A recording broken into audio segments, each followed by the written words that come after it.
History remembers her as Napoleon's sister, but Pauline Bonaparte wasn't content being anyone's shadow. She wanted to be adored by men, by painters, by scandal itself. While her brother was conquering Europe, she was conquering bedrooms, marble statues, and reputations. Imagine the Kardashians, but in silk gowns and with actual empires at stake. This is the story of Pauline, a woman so beautiful that sculptors couldn't resist carving her naked, and so reckless that even Napoleon begged her to stop being Pauline. If you've ever felt overshadowed by a sibling, spare a thought for Pauline Bonaparte. She was born into a family where ambition was thicker than blood, and her older brother happened to be Napoleon. Yes, that Napoleon. Imagine growing up in a house where your brother spends his teenage years strategizing global domination, while you're just trying to find decent lighting for your reflection. Corsica, 1780. The island smells of salt, gunpowder, and overcompensation. France had recently annexed it, turning the locals into reluctant Frenchmen with identity issues and very loud opinions. The Bonapartes were part of that proud, poor Corsican nobility, meaning they were aristocrats in theory and broke in practice. Their house was cramped, filled with loud siblings, and ruled by Letizia Bonaparte, a woman who could silence an army with a single look. Letizia ran the household like a military campaign. Dinner wasn't a meal, it was a test of endurance. She birthed 13 children, 8 of whom survived, which, in the 18th century, was practically a miracle, and she expected all of them to rise. She didn't raise children, she raised projects. Each Bonaparte was a prototype of ambition, and Pauline, she was the beautiful one, the investment piece. Where Napoleon studied warfare, Pauline studied attention. From the moment she could walk, she understood the power of being watched. Family stories describe her as mischievous, charming, impossible to discipline. When scolded, she'd flash a smile so dazzling it short-circuited parental anger. Even as a child, Pauline treated affection like a court she ruled by divine right. And yet, in the Bonaparte family, there was no such thing as easy glory. Napoleon was already the obsessive one, the awkward, silent child who scribbled battle plans in the margins of his Latin homework. His brothers chased rank and fortune. His sisters were expected to marry strategically, produce heirs, and behave. 3 things Pauline would famously fail at. Let's paint the scene. A small Corsican village, the Mediterranean horizon gleaming. Inside a modest stone house, a 10-year-old Napoleon lecturing his siblings on honor and discipline, while a 9-year-old Pauline is braiding her hair and wondering if honor comes with jewelry. The contrast was eternal. One was a storm of intellect and control, the other a sunbeam that refused to behave. By her teens, Pauline had developed what contemporary accounts called a dangerous beauty, which, in the 18th century, meant men lost jobs, money, and sanity around her. The family couldn't afford tutors or trousseaux, but Pauline didn't need either. Her looks were her education, her charm her inheritance. When Napoleon earned a scholarship to a military academy in France, Pauline stayed behind, learning how to make the island's elite orbit her whims. Corsica was a place of pride and rebellion, and Pauline absorbed both. The Bonapartes were neither rich nor powerful, but they looked like they should be. And sometimes that's half the battle. Pauline learned early that presentation was power. Later in life, when critics accused her of being vain, she might have replied, if she ever cared to, "It's not vanity, it's strategy." Her father, Carlo Bonaparte, was a lawyer with big dreams and terrible finances. He died when Pauline was just 8, leaving the family in debt and Napoleon suddenly responsible for everyone. The dynamic was set: Napoleon as patriarch, Pauline as the family's glittering liability. While most girls her age were learning embroidery, Pauline was learning how to command attention in a room full of men twice her age. Not through words, through silence, laughter, and perfectly timed glances. By modern standards, she'd have been the kind of person who breaks the internet without even trying. Let that sink in. A teenage girl in an impoverished Corsican family learning, instinctively, how to weaponize beauty in a world where women had no formal power. It wasn't rebellion yet, just rehearsal. When the French Revolution erupted, the Bonapartes saw opportunity. Napoleon rose through the ranks. The family moved to France, hungry for fortune. Paris became the Bonaparte laboratory, a place where ambition mutated into destiny. But before the world knew Napoleon the Emperor, it knew Pauline, the scandal. As the family's fortunes changed, Pauline transformed too. She learned Parisian manners, like a language she'd always secretly known. She wasn't just another provincial beauty, she was something rarer, unfiltered charisma. If Napoleon was a force of nature, Pauline was the calm eye of the storm, hypnotic and untouchable. People would later say she had no fear of consequence. That was both her curse and her brand. Even in youth, her vanity wasn't just surface level. Beneath it was intelligence, a social genius that allowed her to read people with unsettling precision. She knew how to flatter, how to provoke, how to turn mockery into fascination. Napoleon may have learned how to command armies, but Pauline learned how to command silence, that rare, awestruck hush when she entered a room. And yet her relationship with her famous brother was complicated. Napoleon adored her, disciplined her, and occasionally wanted to exile her. Their bond was a volatile cocktail of affection and irritation, like having a sibling who's both your PR nightmare and your biggest fan. By the time Pauline turned 17, the family's rise was unstoppable, and so was her reputation. Her beauty had become a subject of gossip, her flirtations whispered about in salons. Corsica had been too small for her. France, apparently, wasn't much bigger. Still, under all the glitter, there was a strange melancholy. Pauline's charm was both armor and trap. She knew people desired her, but did they ever see her? History often reduces her to a caricature. The scandalous sister, the marble nude, the spoiled princess. But here, in her youth, she was just a girl standing in the long shadow of a brother who wanted to conquer the world, and a mother who demanded perfection. Imagine growing up surrounded by men who believed destiny was theirs to seize, while your only weapon was how you smiled. That's Pauline's origin story, the genesis of a woman who would later defy every rule written for her gender and class. So yes, she was born in the shadow of a Corsican volcano, but volcanoes, you'll notice, don't stay quiet forever, because while Napoleon plotted battles, Pauline was already plotting headlines. Paris, 1797. Imagine stepping off a carriage after weeks of muddy roads and revolutionary hangovers, and realizing you've entered the most dangerous ecosystem in Europe. Post-revolutionary high society, the guillotines were still warm. Heads had rolled so recently that the cobblestones were practically haunted. The monarchy was gone. The old nobles were dead or hiding, and in their place rose a new kind of aristocracy, one built not on titles, but on audacity. It was survival of the most interesting. And into this fashionable jungle walked Pauline Bonaparte, 17, widowed, not yet, famous, almost, bored, absolutely. Corsica had been too small. Paris was the stage she'd been rehearsing for since birth. The city was a fever dream of silk and politics. You could lose your fortune, your lover, or your head before dessert. And people called that Tuesday. Pauline arrived just as her brother Napoleon had become the Republic's new golden boy, the military prodigy who made France feel powerful again. That made her, by extension, the most visible woman in a city obsessed with appearances. But Pauline didn't just enter Paris, she invaded it. And not with armies, but with attitude. One eyewitness described her entrance at a dinner. The room went silent, as if the furniture were praying.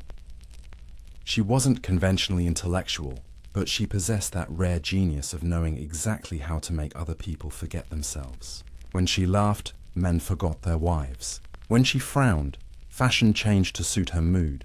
Paris was a place where identity was as disposable as wigs. Old nobles reinvented themselves as revolutionaries. Merchants posed as philosophers. Everyone was hustling for reinvention, and Pauline fit right in. She mastered the art of contradiction, devout yet scandalous, tragic yet theatrical. She could weep like a saint in one breath and insult a duchess in the next.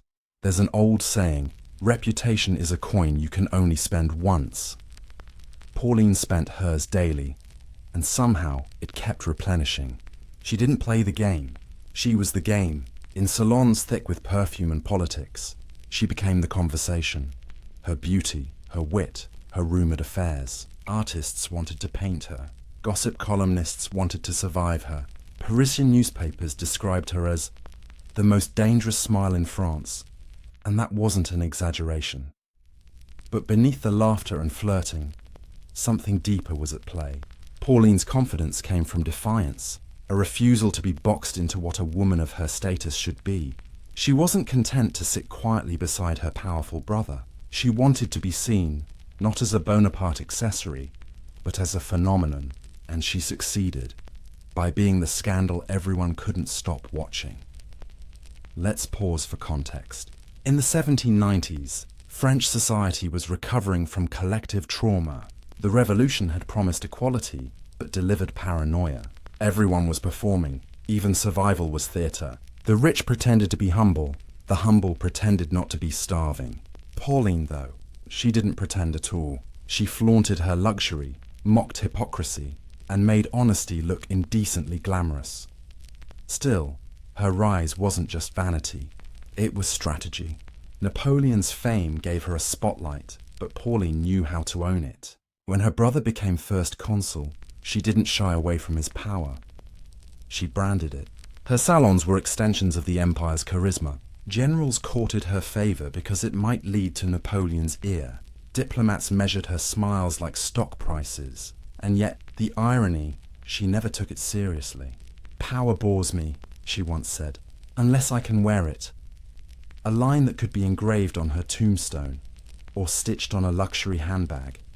It wasn't long before Paris began whispering about her lovers, her late-night rides, her preference for scandal over subtlety. Some claimed she danced barefoot at parties. Others swore she had her portraits touched up to make her look half divine. None of it was entirely true or false. Pauline knew that mystery was the best perfume. She never denied rumours. She accessorized them. Of course, Napoleon noticed. He loved his sister, but she was a public relations nightmare. For a man obsessed with order, Pauline was chaos with perfect posture. He'd scold her in letters that read like moral instruction manuals, and she'd respond with charming indifference. In one exchange, he accused her of disgracing the family. She replied, "Then you should have chosen a less beautiful one." Let that sink in. She weaponized the very thing society used to cage her. Every insult became proof of her influence. Every scandal was free marketing. Pauline understood something most politicians still don't. People don't remember your mistakes. They remember how entertaining they were. Meanwhile, Paris was falling deeper into her orbit. She began collecting admirers the way others collected antiques. Poets, soldiers, aristocrats, and at least one bishop. All found themselves humiliated, heartbroken, or hopelessly enchanted. She would flirt, vanish, and reappear days later in another gown, another scandal, another legend. And yet, beneath the laughter and opulence, loneliness whispered. Pauline's charm was both her shield and her prison. Friends adored her until they envied her. Men loved her until she didn't love them back. Her beauty, that divine curse, made her untouchable. You can't truly love a statue, and in Paris, she was already becoming one. Still, she wasn't done ascending. Paris was the warm-up act. Napoleon was planning bigger things, and Pauline, consciously or not, was rehearsing for her next role, the world's most glamorous exile. There's a fascinating paradox here. The revolution had promised a world without kings or queens, yet it gave birth to Pauline, a woman who embodied everything monarchy ever represented. She lived as if rules existed purely to highlight her exceptions. Her life was a mirror to the hypocrisy of her age, a society that claimed virtue while drooling over vice. By the turn of the century, she was unstoppable, adored, envied, gossiped about, feared. Painters captured her curves. Playwrights snuck her mannerisms into their heroines. Even Napoleon, the great commander, admitted that Pauline's ability to win hearts without trying was the one strategy he'd never mastered. But success in her case was never peaceful. For every admirer, there was a moralist sharpening a quill. She became a cautionary tale told by jealous mothers, the woman you warned your sons about and your husbands secretly adored. And like all icons, she began to believe her own myth. So when Napoleon arranged a marriage for her, a way to contain her fire, to turn her scandal into diplomacy, she laughed. Love, duty, decorum, these were words for other people. But she agreed anyway, out of boredom more than obedience. And that decision would send her halfway across the world, to a place that would test whether beauty could survive chaos. Because while Paris was built for scandal, Saint-Domingue was built for tragedy, and Pauline Bonaparte, she was about to become both. When Napoleon told Pauline she was getting married, she laughed, not politely, but that kind of laugh that sounds like, "You must be joking." She'd survived revolutions, salons, and moralists, and now her brother was trying to marry her off like a chess piece. The lucky groom, General Charles Leclerc, a man whose personality was so mild you could spread it on toast. Leclerc was loyal, ambitious, and almost painfully earnest. He worshipped Napoleon. He followed orders. He polished his boots before every battle and probably apologized to the boots afterward. The contrast was cosmic. Pauline, unpredictable, magnetic, allergic to rules. Leclerc, the human embodiment of yesteryear. But Napoleon was determined. He'd spent years turning the Bonaparte name into something respectable, and Pauline's endless flirtations threatened to undo his moral rebranding campaign. A strategic marriage, he thought, would anchor her. Spoiler, it did not. The wedding took place in 1797, surrounded by candles, uniforms, and the faint smell of obligation. Pauline looked radiant, of course. She always did. But her expression hovered between amusement and boredom, as if she were humoring an audience. Contemporary witnesses wrote that she seemed more like a goddess at her own coronation than a bride. Translation, she was acting. Leclerc, bless him, adored her. Unfortunately, Pauline adored attention, and in her world, devotion wasn't currency. Within weeks, gossip swirled. The general's wife was already being spotted at soirée, dancing too closely, laughing too loudly. Her charm didn't switch off just because she had a ring on her finger. For Pauline, fidelity was less a moral principle and more of a scheduling issue. Still, beneath the comedy, there was tragedy brewing. Leclerc genuinely loved her, and that love became his downfall. Letters from him to Napoleon read like a masterclass in emotional exhaustion. She will not be guided. She mocks my authority, yet I cannot cease to love her. He sounded like every man who's ever tried to domesticate chaos, and then wondered why the house burned down. Let's be fair, though Pauline was never built for domestic life, she wasn't cruel, she was restless. The same hunger that drove Napoleon to conquest drove her to experience. She wanted stimulation, admiration, motion. To cage her in marriage was like trying to train lightning to stay in one place. But lightning can be beautiful before it strikes. For a brief moment the newlyweds were happy. They had a son, Demide, small, delicate, and adored by both parents. Pauline surprised everyone by being tender, even maternal. Friends noted she seemed softer. Maybe, they said, marriage had tamed her. Spoiler number 2, it hadn't. Then came the order that changed everything. In 1801, Napoleon appointed Leclerc as commander of a massive expedition to Saint-Domingue, modern-day Haiti. France had lost control of its most profitable colony to a slave revolt led by Toussaint Louverture. Napoleon wanted it back, and Leclerc was chosen to do the impossible. Reimpose French rule in a land already burning. Pauline, naturally, was expected to go with him. She didn't want to. Corsica was one thing. The Caribbean was another. Disease, rebellion, heat, all deeply unfashionable conditions. But Napoleon insisted. "You are a general's wife," he reminded her. "Show courage." To which Pauline reportedly replied, "I prefer comfort." Yet she went.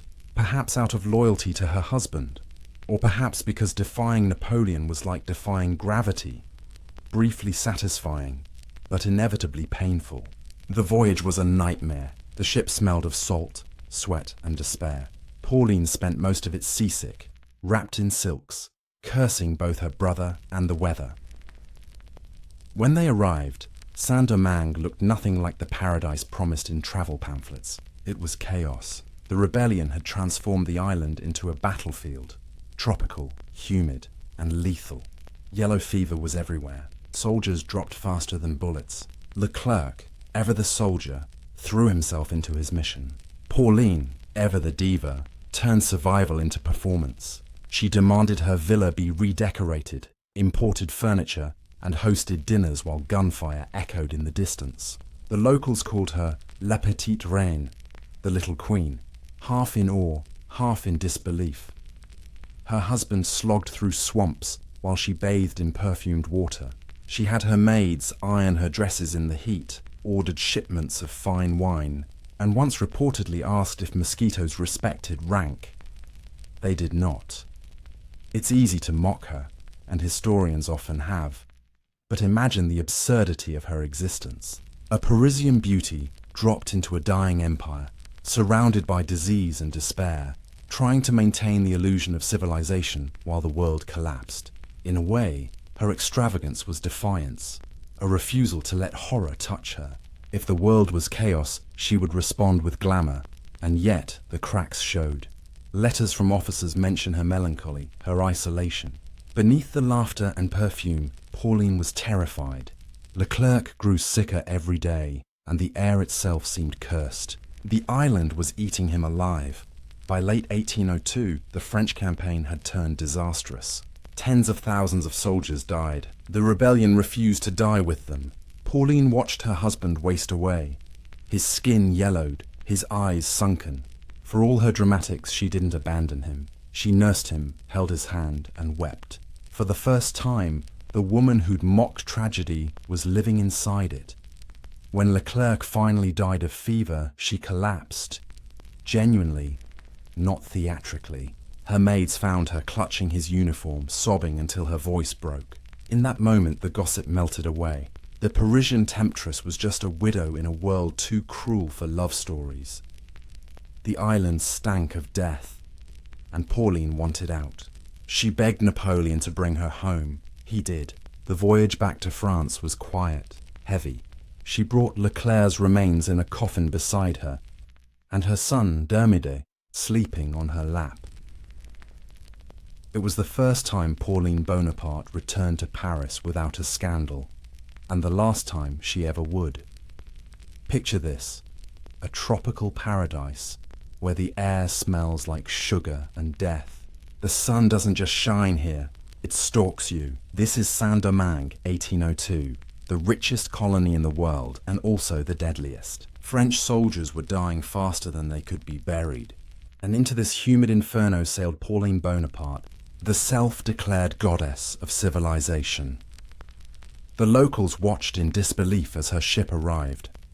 Polished decks, crates of French champagne, and a woman stepping off dressed in white silk, as if she'd taken a wrong turn from Versailles. Pauline wasn't built for humidity, revolution, or mortality, but she adapted the only way she knew how, by pretending none of it existed. Her husband, General Charles Leclerc, had been sent to crush the Haitian Revolution. Napoleon wanted to restore French control and slavery because apparently history needed another reminder of Europe's moral flexibility. Leclerc was a soldier trying to hold a collapsing empire together. Pauline was the empire's most expensive distraction, and yet the irony was that she became its heartbeat, a bizarre symbol of refinement amidst ruin. While men dropped like flies, Pauline hosted soirée. Her mansion was an island within an island, walls draped in imported silk, chandeliers reflecting candlelight over tables filled with delicacies shipped from France. Outside, chaos, rebellion, disease. Inside, music, perfume, and denial. One officer wrote, "She lives as if death is a rumor." He wasn't wrong.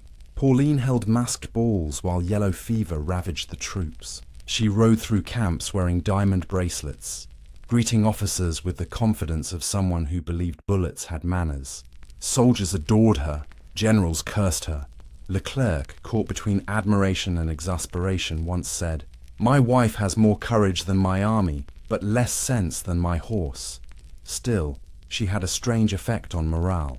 Men who hadn't eaten in days would straighten their posture just to be seen by her. She'd smile, and for a moment they'd forget the fever eating their lungs. Pauline didn't just survive. She hypnotized suffering itself. But beneath the glamour, her health was cracking. The tropical climate turned her into a permanent invalid. Fevers, fainting spells, migraines. The drama of illness suited her almost too well. Yet something shifted. For once, the performance wasn't performance. She really was sick, terrified, and trapped. Her husband's campaign was failing, his soldiers dying by the thousands, and she was powerless, a caged queen, watching her court rot around her. There's a scene I love imagining. Pauline sitting by a window at dusk, watching black smoke rise from the plantations, her silk gown clinging to her from sweat. In the distance, drums, the sound of rebellion. She doesn't understand their rhythm, but she feels its defiance. For the first time, she sees a world that doesn't revolve around her reflection, a world fighting back. Did she feel guilt? Historians argue, maybe not, but she definitely felt insignificance, and for Pauline, that was worse. Still, she found ways to reclaim control. She organized relief efforts for sick officers who, conveniently, were all young and handsome. She distributed food and medicine, part compassion, part theatre. But theatre counts when you're surrounded by death. Even small kindness, dressed in vanity, can look like grace. As Leclerc's health declined, the colony disintegrated. Toussaint Louverture had been captured, but resistance only grew. Yellow fever did what bullets couldn't, annihilated the French army. By autumn, corpses outnumbered the living. The once proud general lay sweating and delirious in his quarters, whispering Pauline's name between fever dreams. And Pauline, the same woman mocked as frivolous, refused to leave his side. She wiped his forehead, fed him broth, stayed awake for nights that smelled like despair. She didn't flinch from the sickness that terrified others. For once her beauty was irrelevant. Her devotion wasn't. Leclerc died in November 1802, just 30 years old. His last words, according to witnesses, were for her.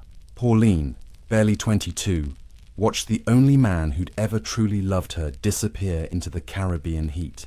The world mocked her vanity, but they never saw that moment, when the scandalous Bonaparte crumbled quietly beside a dying man.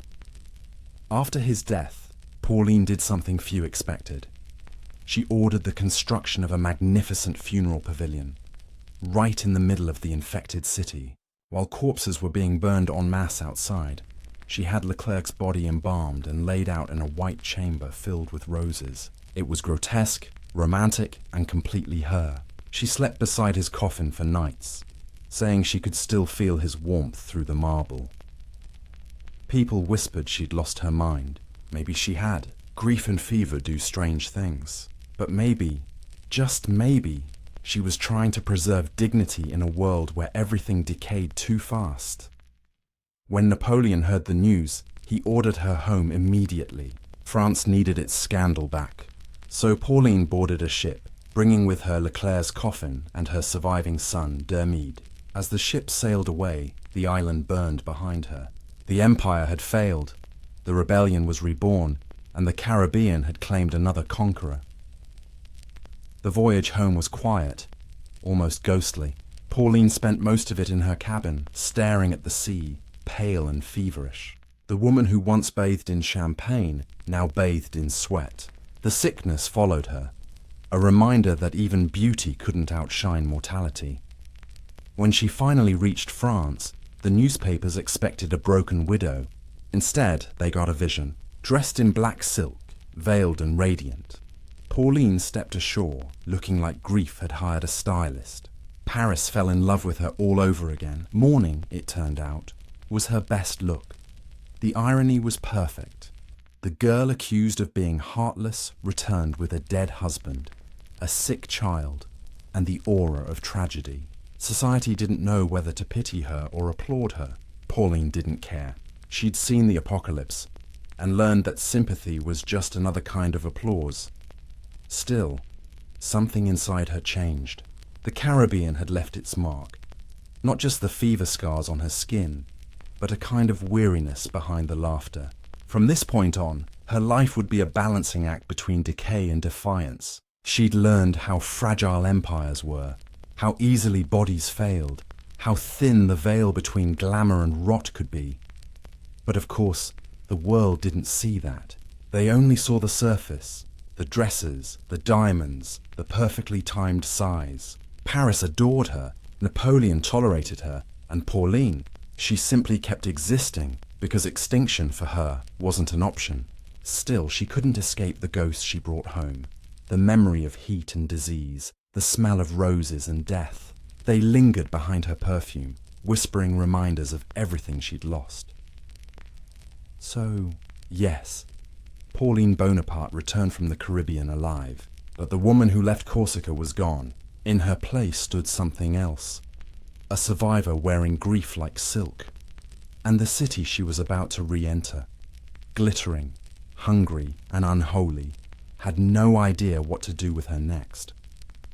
When Pauline Bonaparte stepped back onto French soil in 1803, she looked less like a widow and more like a ghost who'd taken fashion advice from tragedy itself. Paris naturally adored it. Black silk, veiled to the floor, mourning so extravagant it could have bankrupted a small country. Her husband, General Leclerc, had died of yellow fever, but Pauline wore grief like haute couture. The newspapers called her the most beautiful widow in Europe, which was both a compliment and a prophecy. She'd survived the Caribbean, disease, and the smell of decay that clung to everything. Now she was home, and everyone wanted a piece of her story. The social elite leaned in close, asking for details about the horrors of Saint-Domingue. Pauline, ever the actress, gave them just enough: the fever, the heartbreak, the noble suffering. She edited out the champagne baths and scandalous rumors. Tragedy, she had learned, was much more flattering when tastefully curated. For Napoleon, her return was both relief and liability. The empire was rising. France was buzzing with military victories and moral ambition. He needed his sister to behave, to embody refinement, to symbolize the dynasty's purity. But Pauline had already seen too much. Death had sanded down her fear. Rules, gossip, reputation. None of it frightened her anymore. She moved into a grand Parisian townhouse, curtains drawn, staff whispering. Officially, she was in mourning. Unofficially, she was hosting salons. The paradox was irresistible. Guests described rooms lit only by candles, the air thick with perfume and melancholy. Pauline would appear pale as moonlight, her voice soft, her humour razor-sharp.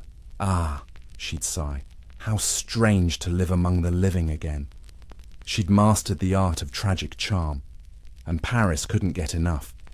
But beneath the theatrics, something real stirred. The Caribbean had left her ill and fatigued. Her lungs wheezed, her strength wavered. She took to fainting in public, often at the most convenient moments. Doctors were summoned, diagnoses invented, but Pauline seemed to enjoy the attention more than the cures. Her illness became part of her brand, the delicate survivor, the empire's porcelain doll. And yet, there were flashes of sincerity. She adored her young son, Dermide, the last link to her lost husband. The boy became her anchor, her excuse for retreating from court life. But life, in Bonaparte fashion, never allowed stillness for long. Napoleon's empire was expanding, and with it, his control over every family member's destiny. The Bonapartes weren't people anymore.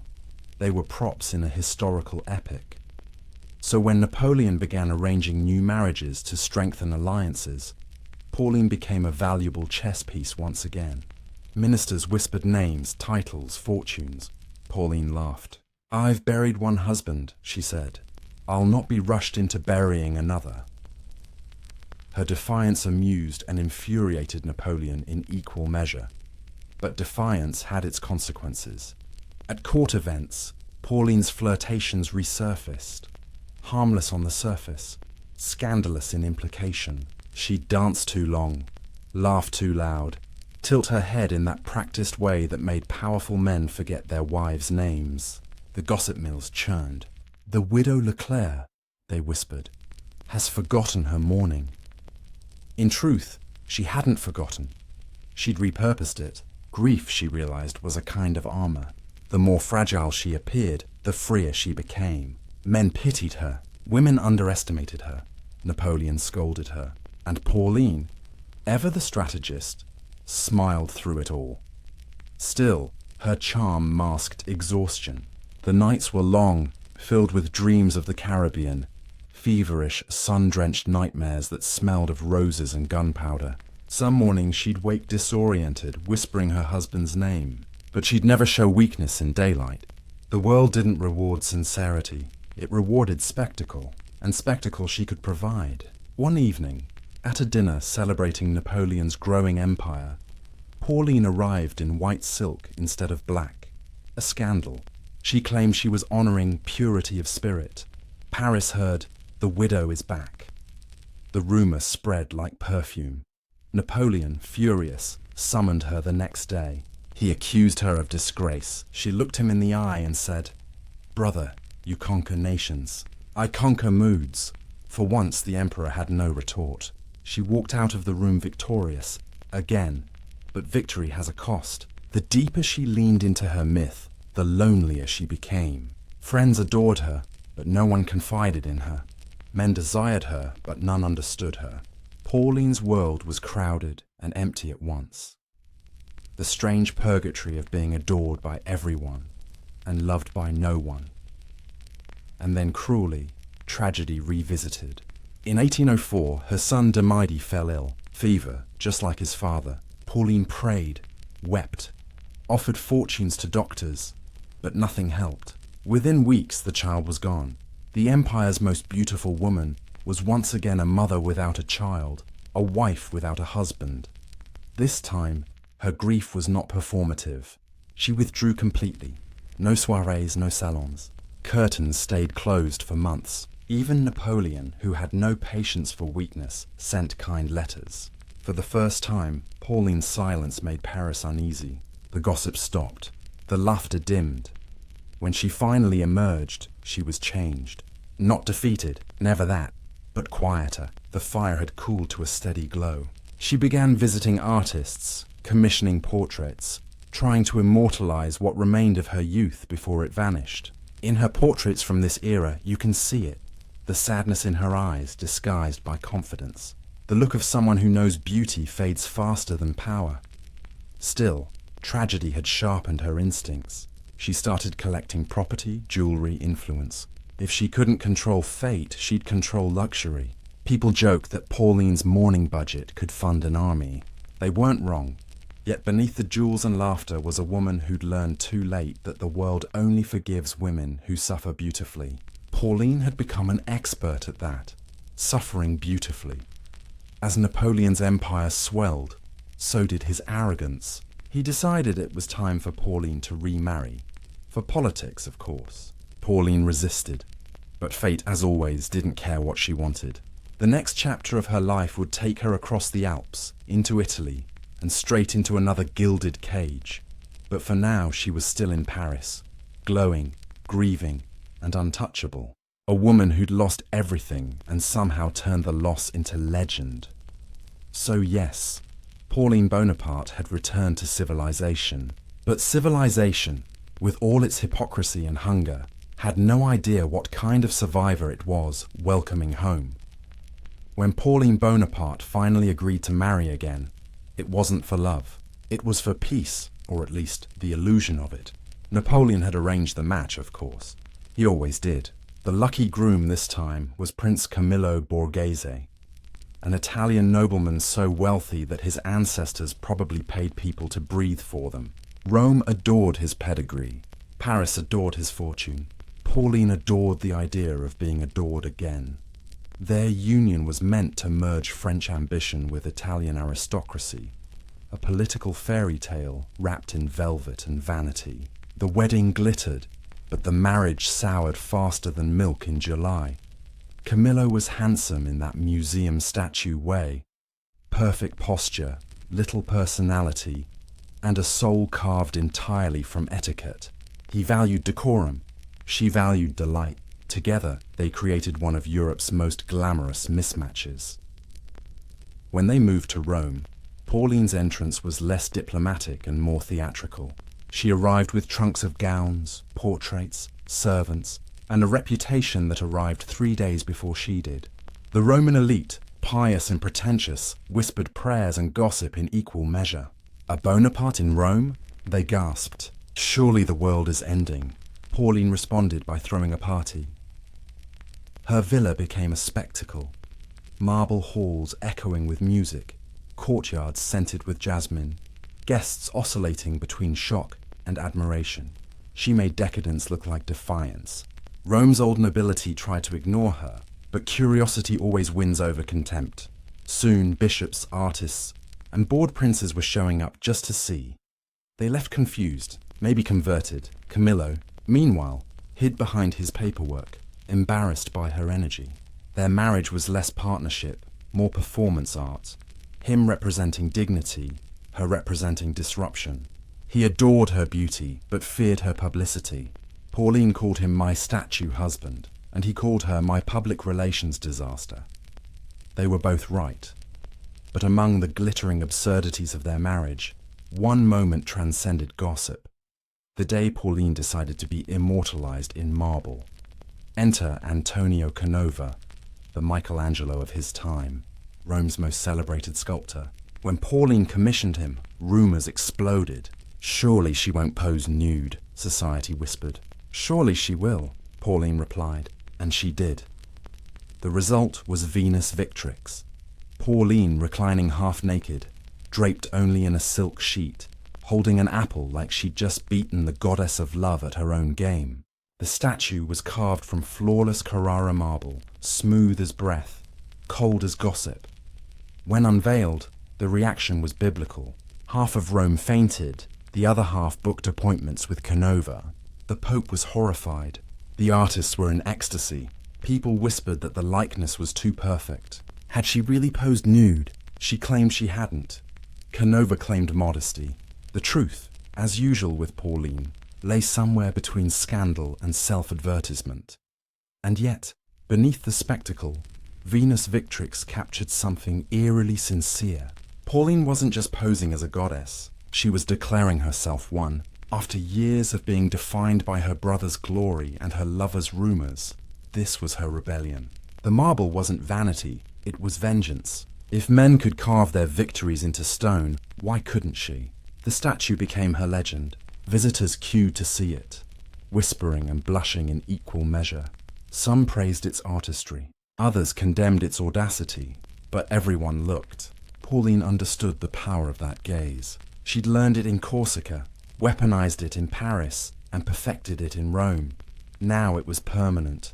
Camillo was mortified. He tried to hide the statue from public view, locking it away like evidence of a crime. Pauline, amused, would give private tours for the right kind of guest. If my husband fears beauty, she'd say, that's his sin, not mine. Rome gasped. Paris applauded. Napoleon groaned. Her life in Italy became a paradoxical exile. She was surrounded by luxury but starved for stimulation. Rome, despite its ruins, was too still for her. She missed the noise of Paris, the salons, the gossip, the sense that every scandal was an event, not a crime. So she filled the silence with art. She funded painters, musicians, and sculptors, turning her home into a living museum of vanity. Critics mocked her for trying to become mythic. History would later prove she succeeded, but art doesn't erase loneliness. Behind the candlelight and laughter, Pauline was restless. Camillo's aloofness bruised her ego. His family's coldness chilled her charm. And the city, that eternal monument to other people's greatness, reminded her that beauty fades faster than marble. Still, she played her role flawlessly. When diplomats visited, she dazzled them. When clergy condemned her, she sent them relics of saints wrapped in ribbon. "Let them pray for me," she quipped. "It's the only work they're qualified for." Rome's priests added her to their sermons. The artists added her to their dreams. Her health, however, continued to decline. The Caribbean fevers never left her entirely. She spent more time in bed, coughing delicately, surrounded by roses. The doctors prescribed mountain air. Pauline prescribed better curtains. She once told a friend, "If I must die, I'll do it attractively." And yet, she wasn't all cynicism. At times, she seemed painfully self-aware. She confessed to one confidant that she felt like a statue, admired, untouched, and freezing. Perhaps that's why she'd chosen marble in the first place. It was the only medium strong enough to contain her contradictions. Visitors to Rome still describe standing before Venus Victrix and feeling haunted. Not by nudity, but by confidence. Pauline stares across centuries with a smirk that says, "I outlived their judgment, because she did." The world changed around her. Napoleon crowned himself emperor. Wars ignited across Europe. Dynasties rose and fell. But Pauline remained an emblem of something rarer. The freedom to be unapologetically herself in an age built to shame women like her. Still, her story wasn't done. The marble goddess would soon descend from her pedestal and re-enter the world of politics, family feuds, and fading power. And this time, she wouldn't just scandalize society. She'd defy an emperor, because statues may be silent, but Pauline Bonaparte never stayed quiet for long. By 1808, Pauline Bonaparte had conquered every battlefield that didn't involve actual gunfire. And now, she'd accidentally declared war on the Catholic Church. It began, as most of her conflicts did, with a dress. Specifically, one worn at a ball in Rome so scandalous that guests debated whether it was even legal to look directly at her. The fabric was thinner than morality, and the neckline could have doubled as a diplomatic crisis. Rome was many things: ancient, powerful, and easily offended. Pauline, in contrast, was modern, fearless, and allergic to modesty. When she entered a room, bishops looked away, artists looked harder, and gossip flew faster than divine forgiveness. Her husband, Prince Borghese, spent half his time apologizing to relatives, and the other half pretending not to hear the latest rumor.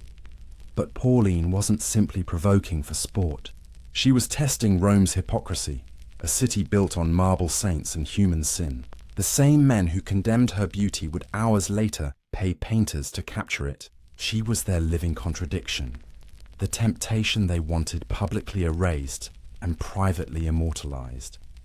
Napoleon, meanwhile, watched from afar, with that mix of pride and panic only siblings can provoke. He'd made himself Emperor of France. Pauline had made herself a headline. In his letters, he scolded her with bureaucratic fury. "You must remember, sister, you represent the family," he wrote. She replied, "Then the family should be grateful I represent it beautifully." Let that sink in.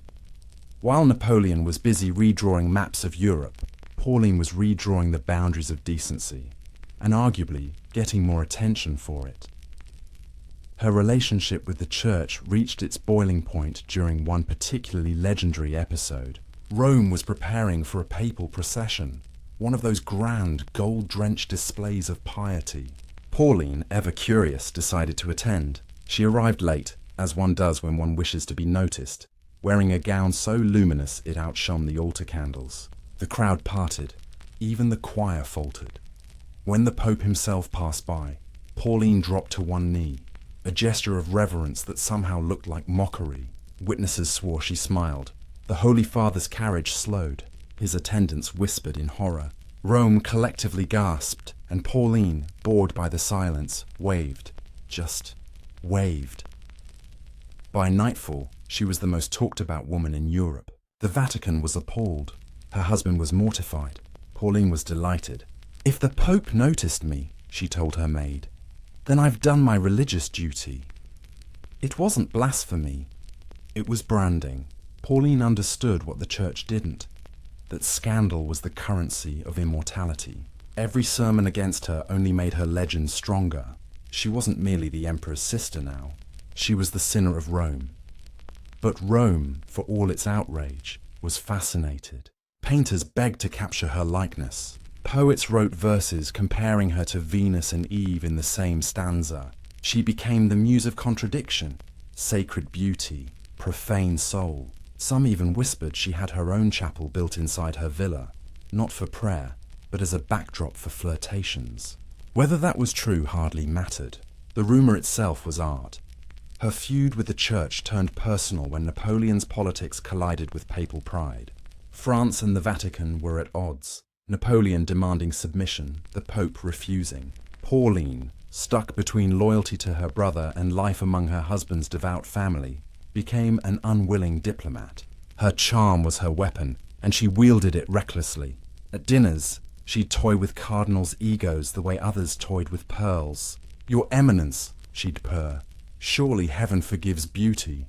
It created me, didn't it?" Somewhere, angels face-palmed. But it worked. Men who came to condemn her left intrigued, unsure whether they'd just met a sinner or a lesson in temptation. Still, the tension grew. Rome's elite began to treat her as both fascination and threat. Wives warned husbands to stay away.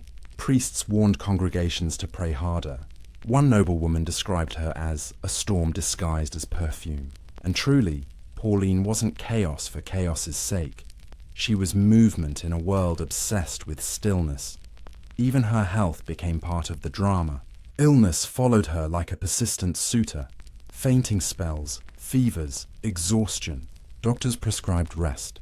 Pauline prescribed more attention. She'd emerge from bed in lace nightgowns, pale and perfect, declaring, "If I die, at least the angels will have good company." Rome's physicians didn't know whether to treat her or applaud her. But behind the sarcasm was something else. Fragility. Her beauty was still her weapon, but it had become a burden too. Every year, she needed more effort to maintain the illusion. Every glance she commanded cost a little more energy. And in Rome, where perfection was sacred, the fear of fading was its own kind of damnation. Then, as if the drama needed a sequel, Napoleon's relationship with the Pope collapsed completely. He imprisoned the pontiff, effectively declaring spiritual war. Suddenly, Pauline, his sister, living in the heart of Catholicism, became politically radioactive. Her parties emptied, her friends vanished, her name whispered in corridors as a curse. For the first time, the world she'd mastered turned on her. The church labelled her dangerous. Rome's nobility labelled her French, and her husband labelled her unmanageable. She responded the only way she knew how, by becoming even more herself. She wore brighter gowns, gave larger donations to charities, and posed for artists like nothing was wrong. It was defiance as performance art. But privately she worried. Letters from this time show cracks in her confidence, confessions of fatigue, longing, isolation. She missed her family, even Napoleon, who now treated her as a diplomatic inconvenience. Rome's splendor had become a cage. And yet, when the emperor finally fell from grace years later, Pauline's loyalty would outshine them all. Beneath the scandals and sarcasm, her heart had never stopped being Bonaparte. But that part of her story was still to come. For now, Rome still buzzed with rumors. Was she a saint in disguise, a sinner unrepentant, or just a woman refusing to apologize for existing beautifully? Whatever the answer, one thing was certain. When Pauline Bonaparte walked into a room, even the Pope had to look twice. The year 1809. Europe was trembling beneath Napoleon's boots. And in every portrait of power, somewhere behind him, glittered his sister, Pauline Borghese, smiling like the empire's guilty conscience. She'd survived the Caribbean, survived Rome, survived gossip. Now she was back in the heart of the Bonaparte machine, promoted from scandal to symbol. When Napoleon crowned himself emperor, his family became his living ornaments. Joseph was made King of Spain, Louis of Holland, Caroline of Naples, and Pauline. She was granted the title Princess of Guastalla. A tiny Italian duchy roughly the size of a Parisian park. A crown, yes, but the kind that came gift-wrapped in irony. Napoleon called it a reward. She called it a costume. Still, Pauline wore that costume better than anyone. Court chroniclers described her arrivals as minor eclipses. Light dimmed, voices softened, attention bent toward her. She didn't walk, she entered like punctuation. Even Josephine, the Empress herself, felt uneasy when Pauline was in the room. The two women circled each other politely, two predators forced to share perfume. To the public, Pauline was the empire's glittering paradox, the perfect mixture of nobility and indecency. While her brothers marched across Europe turning monarchies into Napoleonic franchises, she turned salons into stages. She hosted dinners where diplomats discussed treaties under ceilings, painted with cherubs that looked suspiciously like her. Her laughter carried across corridors like music you weren't sure you were allowed to enjoy. But there was method in the melody. Pauline's salons weren't just Vanity Fairs, they were intelligence networks. Generals, politicians, and foreign envoys all relaxed under her charm, and details slipped out. Letters hint that Napoleon occasionally relied on her gossip to gauge loyalties. Imagine the irony. The sister he scolded for frivolity, feeding him information disguised as flirtation. Yet the court was a cage lined with velvet. Every glance was judgment, every compliment a transaction. Pauline understood that her survival depended on spectacle, so she maintained it meticulously. The gowns, the diamonds, the illusion of effortless joy. But beneath the silk and sparkle lay exhaustion. She coughed more now. Her old fevers returned, ghosts from the Caribbean clinging to her bloodstream. Doctors whispered, "Delicate lungs." She whispered, "Nonsense," and ordered another ball. At these gatherings, men saw radiance, women saw rivalry. Pauline saw herself aging by candlelight. The empire adored her beauty as proof of divine favor, but divine favor fades. She began traveling constantly. Spa towns, Italian villas, Swiss lakes, chasing cures, chasing compliments, chasing anything that felt like forever. One witness recorded an evening in Geneva where Pauline appeared at dinner, paler than marble, but luminous still. When someone asked if she missed Rome, she smiled. "I never miss places, only mirrors." Half the table laughed. The other half realized she wasn't joking. Her brother's shadow grew longer. Napoleon's wars devoured Europe, and with every victory his paranoia deepened. He wanted obedience from his family, perfection from his image. Pauline, dazzling and unpredictable, threatened both. He ordered her to behave as befitted an imperial sister. She answered, "Then behave as a brother." It was mutiny by etiquette. Still, she loved him. It's the strangest thread running through her life. This fierce loyalty to the man who tried endlessly to manage her. She bragged about him, defended him, even prayed for him. And when courtiers mocked the emperor behind closed doors, she froze them with a single look. "You mock my blood," she'd say, "and expect me to smile." No one did it twice, yet power brought isolation. She was surrounded by flattery, not affection. Her husband remained in Italy, conveniently distant. Letters between them read like bureaucratic reports, cold, courteous, obligatory. He handled estates. She handled existence. Theirs was a marriage maintained by postage. Meanwhile, rumours bloomed again. Affairs with chamberlains, artists, even a musician whose only confirmed crime was being too charming near her pianoforte. Napoleon's ministers collected gossip the way police collect fingerprints. Each new story found its way to the emperor's desk, stamped urgent, family misconduct. He'd sigh, burn the letters and mutter, "She was born to test me." And maybe she was. Every empire needs its mirror, something that reflects its vanity, its contradictions, its decay disguised as splendor. Pauline embodied that reflection. While Napoleon pursued immortality through conquest, she pursued it through beauty. Both were delusions of grandeur. Both, in their own way, succeeded. But time was moving faster than makeup.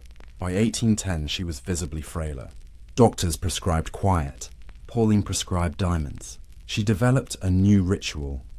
Each morning, she'd sit before her mirror, study her reflection, and whisper, "Still mine." It wasn't vanity. It was inventory. She began giving away gifts, bracelets to friends, rings to servants, as if shedding the excess might buy back vitality. Yet her generosity only fueled gossip. "Is she dying?" they whispered. "Or just bored?" Both, perhaps. She once told a confidant, "I have lived loudly. Now I wish to rest quietly, but the world keeps asking for an encore." The empire wouldn't grant her one. In 1811, news spread that Napoleon's wife, Marie-Louise, had given birth to a son, the long-awaited heir. Paris erupted in fireworks. Pauline watched from a balcony, expression unreadable. That night she confided to her maid, "Now that he has a son, he will need no sister." A simple sentence, but you can feel the chill in it. A woman realizing her role in the myth is being edited out. Still, she refused invisibility. She attended the baptism draped in gold, jewels blazing like defiance. When courtiers whispered that her gown outshone the empress's, she smiled sweetly. Oh, then it served its purpose. It was audacity disguised as etiquette. Her final act of rebellion before the empire began to crumble. Outside the palace, Europe was turning on Napoleon. Inside, Pauline could sense the tremor. At one dinner, she raised her glass and said, "To victories, while we still have them." Half the table laughed. The other half pretended to. In truth, she was tired of pretending. She'd worn every mask society demanded.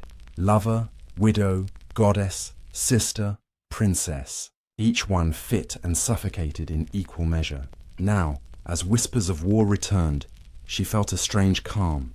Maybe because she'd seen it all before. Glory, decay, reinvention. She knew that every empire, like every beauty, eventually meets its mirror. By the end of 1812, Napoleon's disastrous Russian campaign confirmed what Pauline already sensed, the beginning of the end. But her loyalty never wavered. When others doubted him, she defended him. When others fled his orbit, she stayed. Because in the end, family wasn't something you admired, it was something you endured. And Pauline Bonaparte, the imperial sister, had endurance hidden beneath all that silk. For now, she would keep playing her role, smiling at diplomats, dazzling, painters, pretending not to hear the distant thunder of collapsing empires. The mirror still belonged to her, for the moment. But soon, it would crack. By 1813, the Bonapartes ruled half of Europe and detested each other across most of it. What began as a family empire had evolved into a soap opera with uniforms. Napoleon sat on a crumbling throne of victories. His siblings, scattered across kingdoms, traded insults through couriers. And in the middle of it all was Pauline, dazzling, unpredictable, and far too honest for diplomacy. She'd become the imperial inconvenience. To the outside world, she was the emperor's glamorous sister. To the inner circle, she was a liability wrapped in silk. Her behavior was gossip's greatest export. Affairs whispered in corridors, love letters accidentally discovered, servants bribed for stories. Pauline provided the headlines, the world provided the echo. Let's set the scene. Paris, 1813. The empire is wobbling like a chandelier in an earthquake. The war machine devours resources and men. Napoleon needs stability, obedience, propaganda. And instead, his sister appears at a masquerade ball dressed as Venus, flirting with a married diplomat and winking at the British ambassador. Subtlety was never her sport. To Pauline, flirtation wasn't sin, it was survival. In a world ruled by men with armies, her power came from allure. She'd learned long ago that charm could open doors locked to generals. But this was an empire on edge, and even charm could be considered treason. Her supposed lovers were many, or perhaps just well marketed. a chamberlain who composed her morning compliments in verse, a violinist who followed her to Italy and died penniless, clutching her miniature portrait. Even an Austrian noble who claimed, to meet her gaze was to confess your soul. He wasn't wrong. Pauline had perfected the art of the slow undoing. The church hated her. Moralists hissed her name like a curse. Even Napoleon's marshals, hardened veterans of war, blushed at her audacity. Yet somehow, she always escaped consequence. Maybe it was her beauty. Maybe it was the emperor's reluctant protection. Or maybe it was the simple fact that Pauline didn't care about punishment. She'd seen death in the Caribbean, betrayal in Rome, and loneliness in Paris. Public outrage was practically spa treatment by comparison. Still, her affairs weren't just vanity, they were rebellion. Each lover was a declaration that she existed beyond Napoleon's shadow. The empire demanded discipline. Pauline answered with pleasure.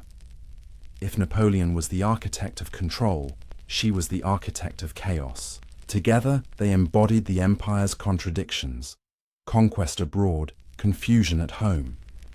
Their correspondence from this period reads like a tragicomedy. Napoleon writes, "You must conduct yourself as a princess, not a street actress." Pauline replies, "Then pay me as one." He threatens to cut her allowance. She spends more. He orders her to retire to her villa. She hosts another ball. Family dinners must have been tense. One infamous argument occurred in 1813 at the Château de Saint-Cloud. Napoleon was lecturing his siblings about loyalty when Pauline interrupted, yawning audibly. The emperor snapped, "Do you find your brother's fate amusing?"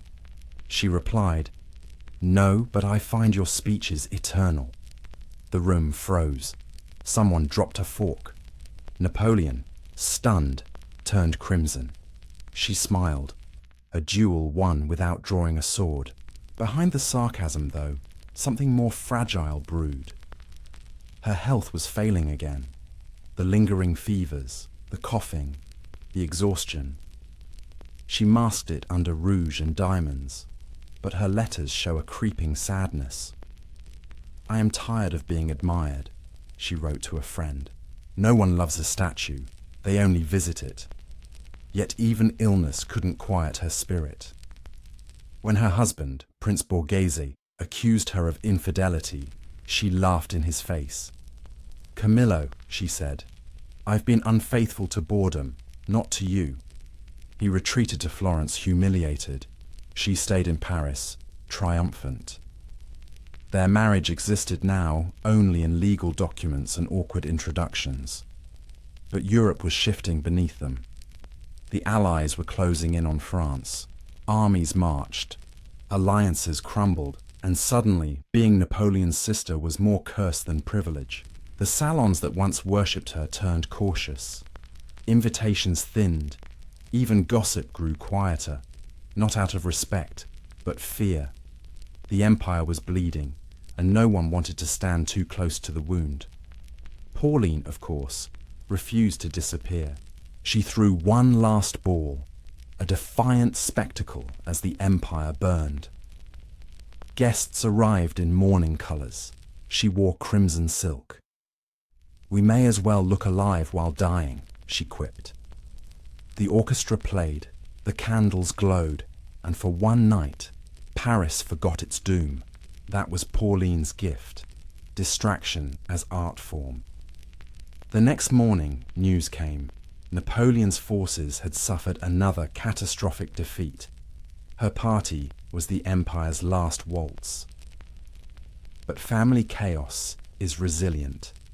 Even as the world collapsed, the Bonapartes managed to quarrel about inheritance, loyalty, and who had embarrassed whom more spectacularly. Napoleon accused his siblings of betrayal. They accused him of tyranny. Only Pauline remained strangely loyal. Beneath all her rebellion and ridicule, she still believed in him. The emperor might have lost Europe, but in her eyes, he was still the awkward Corsican boy planning greatness at a wooden table, When others began to flee, Joseph to Spain, Caroline to Naples, Pauline stayed. She sold jewelry to fund hospitals, comforted wounded officers, and even tried to arrange bribes to protect her brother's allies. The scandalous sister became the steadfast one. History loves irony, and Pauline provided it generously. And yet, her legend as a seductress wouldn't die. Even in these final glittering days of empire, her image endured. The woman who loved too freely, lived too loudly, and refused to be forgiven for either. Artists still painted her reclining as Venus, unbothered by the rubble of her dynasty. The press mocked her loyalty. Pauline would follow her brother into exile, one columnist sneered. She read it, smirked, and said, "Yes, and he'll need the company."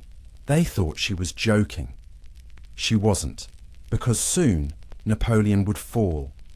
And when he did, the woman France had labelled scandal incarnate would prove to be the only one who remembered what loyalty really looked like.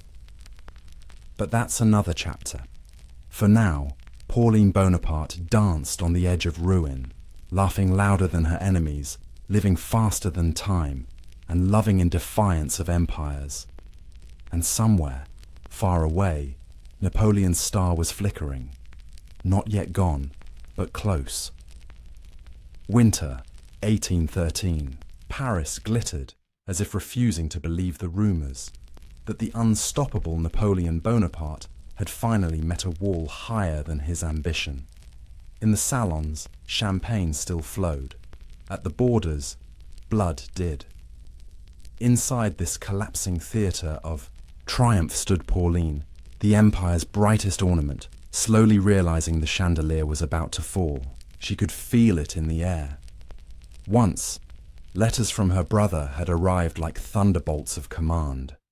Now they came thin, desperate, edged with the exhaustion of a man trying to hold the world together with sheer willpower. The victories were smaller, the excuses longer. Every courier brought news that smelled of smoke. Pauline didn't understand military strategy, but she understood atmosphere. Paris was too quiet between its parties, like a woman holding her breath before bad news. She responded the only way she knew how, with extravagance. If the empire was dying, it would die surrounded by glitter. Her townhouse became an anti-reality. Candles brighter, music louder, perfumes thicker. While soldiers limped through the streets, she hosted seances to contact friendly spirits. Guests swore she could summon laughter from the dead. Why fear ghosts, she'd shrug, when the living are worse company? It wasn't denial, it was performance therapy. Pauline had seen collapse before, colonies, marriages, illusions. She knew that when the world trembles, style becomes survival. Yet even she could sense that this tremor was different. Napoleon was losing Europe, and with it, the oxygen that kept all Bonapartes breathing. Still, Pauline remained his most loyal satellite. When courtiers began whispering that the emperor's luck had expired, she silenced them with one of those deadly smiles. "Fortune," she said, "is a woman. My brother simply needs to remind her who she belongs to." People laughed nervously, but her own fortunes were fading. Her investments in Italian estates bled money. Her health declined again, and her fame, that fragile currency, was beginning to rust. Worse, the courtiers she once toyed with were turning devout overnight. Piety was suddenly fashionable. "France must repent," they murmured. Pauline rolled her eyes. "Repentance is for those who ran out of better stories." She wasn't wrong. As Napoleon's power shrank, so did everyone's courage. Joseph fled Spain. Louis sulked in Holland. Caroline schemed in Naples. The Bonaparte unity that had once terrified Europe now resembled a family group chat full of excuses. Only Pauline refused to log out. She travelled to Fontainebleau to visit her brother and found him gaunt, his temper short, his brilliance dimmed but still smouldering. Witnesses recalled her entering his study unannounced, all black lace and perfume, cutting through the tension like sunlight through smoke. "Still conquering the world, brother?" she asked softly. He sighed. "The world is uncooperative." "Then perhaps conquer something smaller," she teased. "Like happiness." He almost smiled. Almost. In that moment she saw not the emperor, but the awkward Corsican boy she'd grown up with, planning battles in chalk on the kitchen floor.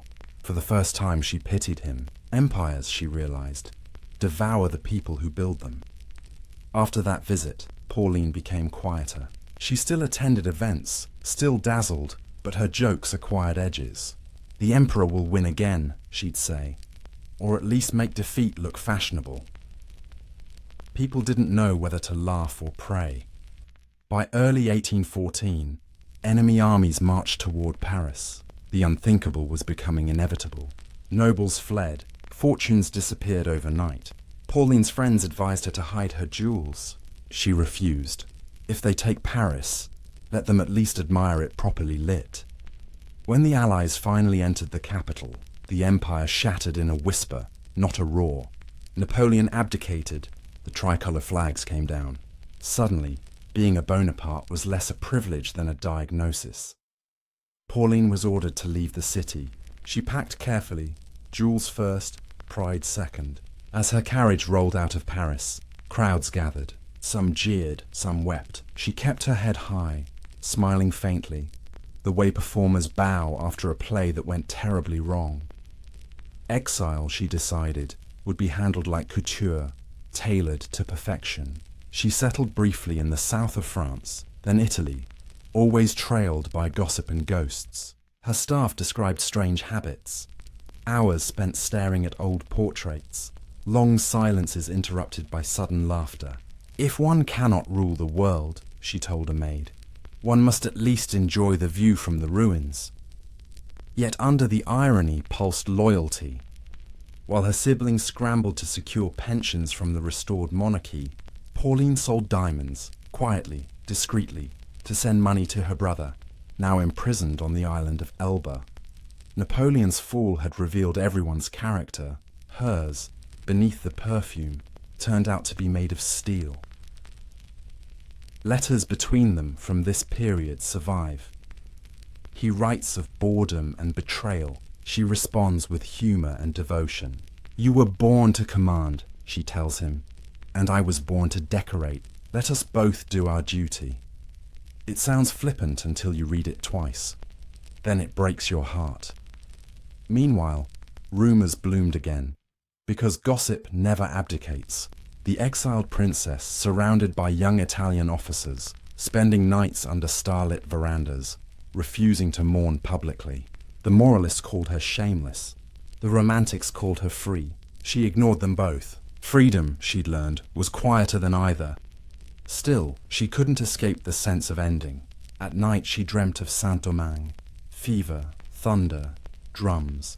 She'd wake drenched in sweat, whispering her own name as if to remind herself she still existed. Her servants swore they heard her pacing, muttering, "He was the world. What am I without him?"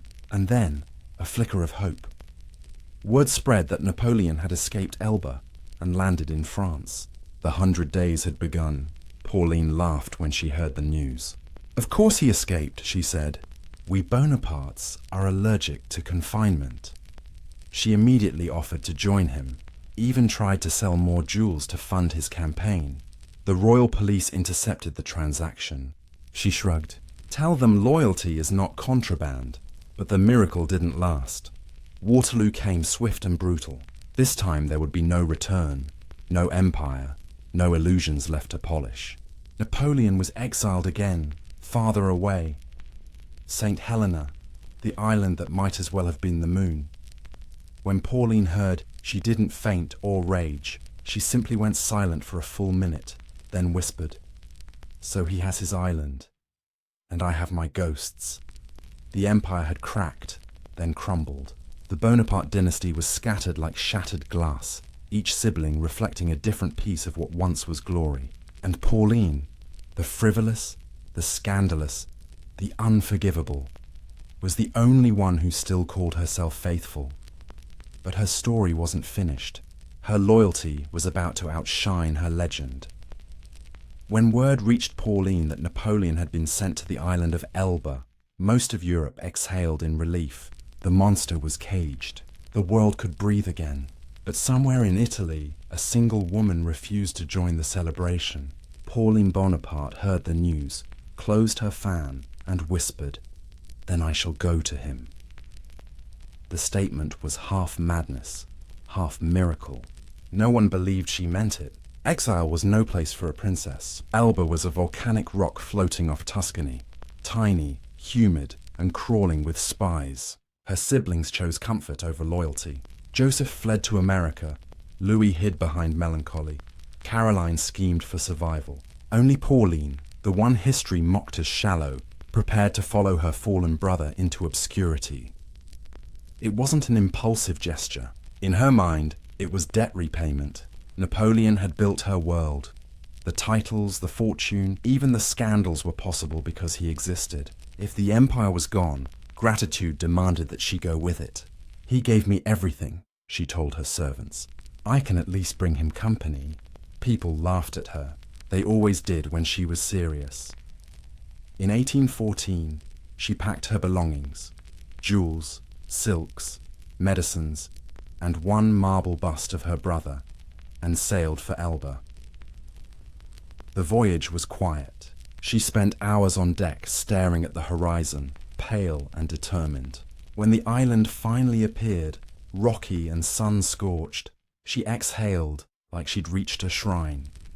Napoleon greeted her with weary amusement. "You shouldn't have come," he said. "I always do what I shouldn't," she replied. They hadn't seen each other since the fall, and time had not been kind. He looked older, heavier, tired in the bones. Yet Pauline's arrival seemed to revive him. The locals watched in astonishment as the imperial sister transformed exile into theatre. Within days, she'd turned his dull villa into something resembling a palace. Curtains, carpets, candles, and scandal. She brought musicians from Florence, ordered gardens replanted, hosted small dinners where Napoleon could pretend he was still emperor. "If the world insists you're defeated," she told him, "at least let it be wrong about your decor." She became his confidant, his nurse, his only audience. They walked the cliffs at sunset, speaking in low tones. Eyewitnesses described her listening more than talking. A rare sight. "He must remember glory," she said, "not misery." For once, the woman who lived on attention used it to give someone else light. But life on Elba wasn't romantic. The heat was suffocating, the isolation maddening. Her health deteriorated fast. Fevers returned, joints ached, lungs rebelled. Doctors begged her to leave. She refused. "I have abandoned many things," she said. "Family will not be one of them." Napoleon, torn between pride and affection, finally forced her to return to the mainland for treatment. "Go," he ordered, "and send me gossip from civilization." She obeyed, grudgingly. Before leaving, she pressed a ring into his hand. Inside was a lock of her hair and a note. "For when you forget you are loved." That ring would travel with him to St. Helena. Back in Italy, Pauline moved into a villa near Rome. It was beautiful, isolated and haunted. Every morning she sent letters to Elba. Every evening she waited for replies that arrived weeks later. Her neighbors called her the Empress of Solitude. She laughed, but not often. When Napoleon escaped Elba in 1815, she wasn't surprised. "He was never built for cages," she said. She sold more jewels to finance his return. Diamonds traded for destiny. It was her final act of rebellion against the world that had already written her off. For a few months, hope flickered again. The 100 days, the brief, mad encore of the Bonaparte dream. Pauline believed, irrationally but completely, that France would take him back, that the impossible could rewind itself. "He will win," she told her staff. "He always wins." Then came Waterloo. The news reached her at dawn. A servant stumbled in with a newspaper, face pale. Pauline read the headline once, twice, then folded it neatly. "Then it is over," she said, and went back to bed. She didn't rise for 3 days. When she did, she was changed. Thinner, quieter, eyes distant. Napoleon was sent to St. Helena, an island beyond rescue. He is alone, she murmured. The gods envy him. They've given him eternity without witnesses. She tried to write to him, but the British authorities intercepted her letters. She tried to send money. They returned it. Finally, she stopped trying. If I cannot reach him, she told her confessor, I will simply think of him until heaven gets the message. From then on, her health declined rapidly. The doctors called it tuberculosis. Her servants called it heartbreak. She spent her days on the terrace, wrapped in shawls, staring toward the sea, as if expecting his ship to appear again. Visitors were rare. She preferred silence. Talk tires me, she'd say. Memories do not. Yet even in weakness she kept her wit. When a priest warned her that vanity endangered her soul, she smiled faintly. If heaven is offended by beauty, she said, it should have designed me worse. That humour, gentle, defiant, never left her. But the energy that once dazzled Europe was fading. She began settling her affairs, distributing possessions to servants, commissioning small charitable works. And in a final twist of irony, the woman once condemned as sinful became beloved by the poor of Florence. They called her La Principessa Buona, the good princess. One evening, as the sun sank behind the Tuscan hills, she asked her maid to bring out the bust of Napoleon she'd carried from Elba. She looked at it for a long time. He is smaller than I remember, she whispered. The maid, thinking she meant the sculpture, said nothing. Pauline smiled sadly. No, the world has grown larger around him. That night she dictated her will. She left instructions that, after her death, her body should be transported to France and laid near her mother. I have wandered enough, she said. Let me go home. A few weeks later, she received one last letter from Napoleon's aide, smuggled through diplomatic channels. It contained a single line from the emperor himself. You were the only one who never betrayed me. She kept it under her pillow until the end. Pauline Bonaparte, the scandal of Europe, the muse of marble, the sister of an emperor, had lived for pleasure but died for loyalty, and in a final, poetic symmetry, while Napoleon dreamed of glory alone on a distant island, his sister, frail, laughing through her pain, became the last light of his fallen empire. Because in the end, it wasn't armies or crowns that defined her. It was the quiet, stubborn truth of that sentence. She never betrayed him. Florence, 1816. The city hummed with art and gossip, both things that had once kept Pauline alive. Now they just echoed. The empire was gone. Napoleon was a myth marooned on St. Helena, and Pauline Borghese lived in a villa that felt like a museum curated by nostalgia. She had survived revolutions, fevers, and the collapse of dynasties. But surviving yourself is a harder trick. Every hallway of the villa was a memory. Portraits of her younger self stared down from gilt frames. Endless versions of Pauline smiling at eternity. Servants tiptoed as if they worked in a mausoleum of beauty. She spent hours in her bedchamber, curtains half drawn, the air thick with roses and cough syrup. Outside, Florence pulsed with new life. Artists sketching, merchants bargaining, carriages rattling, and Pauline sat apart, the empire's last echo rehearsing her own silence. She still dressed magnificently. Decay, she decided, should look elegant. Visitors found her swathed in pale silk, diamonds catching the afternoon light. The contrast was almost unbearable. Youth trapped in decline, glamour balancing on the edge of mortality. If one must fade, she told a lady friend, let it be in flattering lighting. The line made the rounds of Florence. They called her cruelly witty, but her wit was just camouflage for pain. Illness was constant now. Tuberculosis gnawed at her lungs. The slightest laughter ended in a cough. Yet she refused pity. I am not ill, she said. I am rehearsing departure. Doctors prescribed rest. Pauline prescribed mirrors. She would sit for hours before them, studying the slow betrayal of her reflection. Each day, she murmured once, I lose a little territory. For a woman who had ruled attention, the retreat of beauty felt like exile deeper than any island. But the villa wasn't all despair. Occasionally, guests still arrived. Artists, priests, old courtiers who couldn't resist gossip about the vanished age. Pauline greeted them from her chaise like a queen conducting an afterlife. She asked about Paris, about the emperor. They lied politely. He is well, serene. And she pretended to believe them. Sometimes she'd ask for news of her own legend.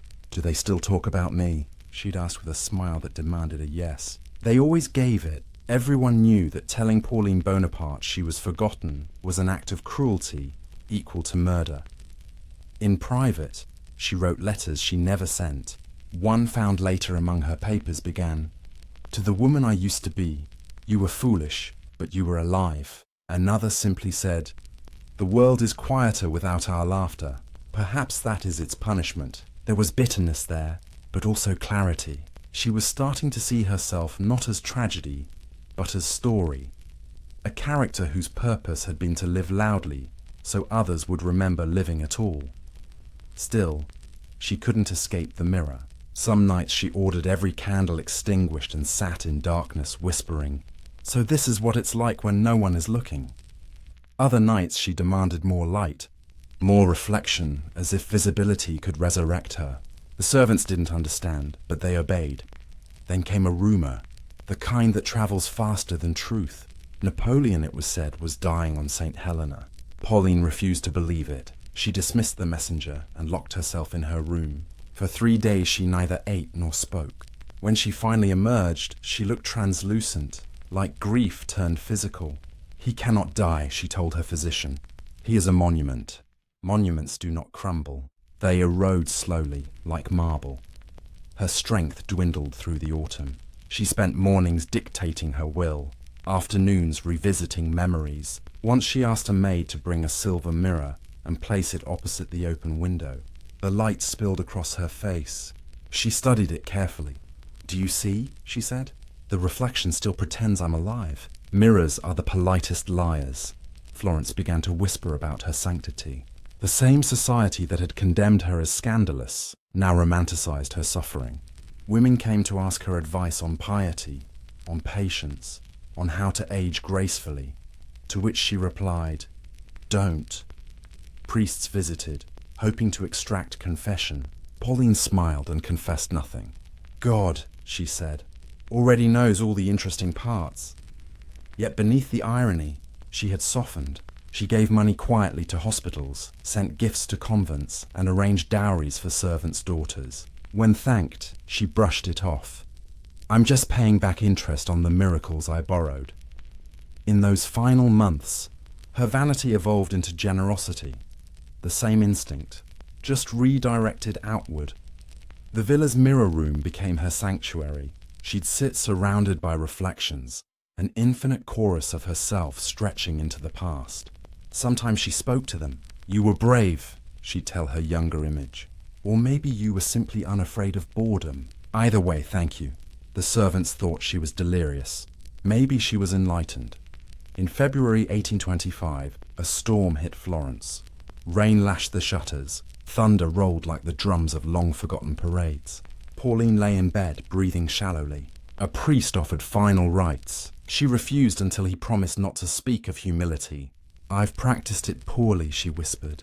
When he finished, she looked toward her mirror one last time and said, "Ah, still here." The next morning, the rain stopped, and so did her pulse. She was 44.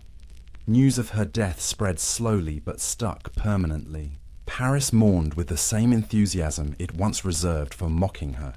The Pope, who had once scolded her, sent a note praising her devotion in illness. Even cynics admitted that the infamous Pauline had died with unexpected grace. Her body was later returned to Rome, entombed near her mother.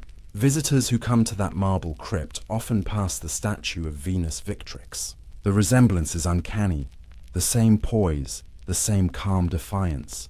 Tourists marvel at the beauty, scholars debate the morality. Few realize that the woman who posed for it spent her final years facing not marble, but mirrors, trying to reconcile legend with flesh. If you listen carefully in that gallery, beneath the tourist whispers, you might almost hear her voice, amused, tired, still vain. You came to stare again, didn't you? And we did. 2 centuries later, we still do, because Pauline Bonaparte, even in exile, understood the simplest rule of immortality. As long as someone is looking, you never truly disappear. By 1824, Florence had grown used to its strange celebrity recluse, the faded sister of a fallen emperor who still made the city whisper. Pauline Borghese lived in her villa like a ghost who hadn't realized she was famous. Time had peeled away her empire, her beauty, her lovers, and her illusions, leaving behind something rarer. Peace, the kind that looks suspiciously like surrender. Her mornings began in ritual silence. The shutters opened at 9, letting in light that painted the dust gold. Pauline would sit by the window, wrapped in a shawl that once belonged to Josephine, and sip broth from porcelain cups. Her maid brushed what remained of her hair, thinner now, but still arranged with the precision of a queen. If the world has stopped applauding, she'd say softly, one must at least look ready for an encore. Her health was failing quickly. Tuberculosis had her in a grip as gentle as it was lethal. The coughing fits came like waves, brief, violent reminders that beauty, no matter how adored, was still mortal. Yet Pauline refused to admit defeat. Doctors, she declared, are pessimists in uniform. When they begged her to rest, she smiled. I've been resting since the empire fell. Surely that's enough. Still, beneath the humour was a strange clarity. For the first time, she wasn't chasing admiration or escape. She was taking inventory of her sins, her stories, and the echoes she'd leave behind. I have lived, she once told a visiting priest, as if I were made of porcelain, admired, fragile, and always at risk of being broken. But the truth is, I was the hammer. Visitors trickled in, painters, former courtiers, a few brave admirers who couldn't resist the magnetic pull of a dying legend. They found her thinner, quieter, but still capable of command. A flick of her wrist still sent servants running. Her voice had softened, but her wit remained lethal. When a bishop suggested she pray for humility, she replied, I'm saving humility for heaven. It will be my greatest debut. At times she seemed almost amused by her own myth. A French journalist once begged to write her biography. She considered it. Will you make me wicked or tragic? She asked. Whichever you prefer, madame. Then make me both, she said. People expect consistency from saints, not from Bonaparte. The villa itself reflected her duality, part sanctuary, part stage. Her bedroom smelled of incense and expensive decay. The walls were lined with portraits, her husband Camillo looking bored, Napoleon looking eternal, and herself, painted dozens of times, each version more idealized than the last. She had them arranged so her past could watch her die. They keep me company, she joked. I prefer my own ghosts. They're better conversationalists. Outside, Florence bloomed.